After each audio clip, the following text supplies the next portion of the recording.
आपल्यासोबत सध्या बोलण्यासाठी सुनील शिंदे आहेत आमदार. आपण त्यांच्याशी बातचीत करणार आहोत. सर, निशिकांत दुबे हे वारंवार वादग्रस्त वक्तव्य करतात. आता तर ते थेट म्हणतात की आमच्या पैशावर तुम्ही जगतायत, म्हणजे मराठी माणसाला ते असं म्हणतात आणि तुमच्याकडे काय आहे, जे काही आहे हे आम्ही दिलेलंच आहे असं त्यांचं म्हणणं आहे.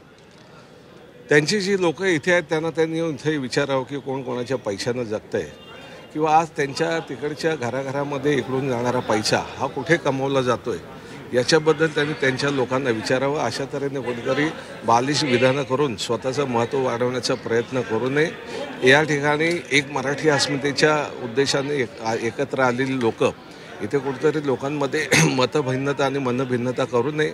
जे काय चांगलं चाललेलं आहे ते तिकडे बसून बिघडवण्याचा प्रयत्न करू नये. भाजपला आता भूमिका घ्यायची गरज आहे का? कारण की वारंवार तर मुख्यमंत्री देवेंद्र फडणवीस म्हणतायत की आम्ही मराठी भाषेचा कुठेही विरोध करत नाहीये, ते तर समर्थनार्थ आहेतच. मात्र भाजपचे इतर नेते हे अशा प्रकारे वादग्रस्त वक्तव्य करत असताना मुख्यमंत्र्यांना आता भूमिका घ्यायची गरज आहे का? त्यांच्यावरती कारवाई व्हावी यासाठी आक्रमक व्हायची गरज आहे.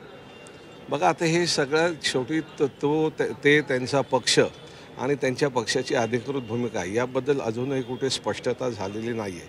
प्रत्येकजण आपापले या ठिकाणी वैयक्तिक मत या ठिकाणी प्रदर्शित करतोय. परंतु एकच आहे की या ठिकाणी संपूर्ण या देशाने पाहिलेलं आहे की एका वेगळ्या भावनेनं, एका वेगळ्या उद्देशानं मराठी मन त्या दिवशी एकत्र आलं होतं.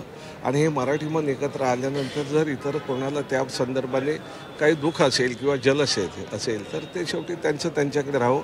आम्हाला आमची अस्मिता जोपासण्यापासून आम्हाला कोणी अडवू शकत नाही. जाणून बुजून केलं जाते का सर? कारण एकीकडे आपल्या इथे म्हणजे मराठी अमराठी वाद पेटलेलं असताना इतर राज्याचे खासदार अशाच प्रकारे वक्तव्य करत असतील आणि याचे पडसाद त्यांनाही माहिती आहे की काय उमटू शकतात आणि त्यांची सरकार सुद्धा आहे. तर त्यामुळे जाणून बुजून वातावरण निर्मिती केली जाते का, असं वाटतंय का?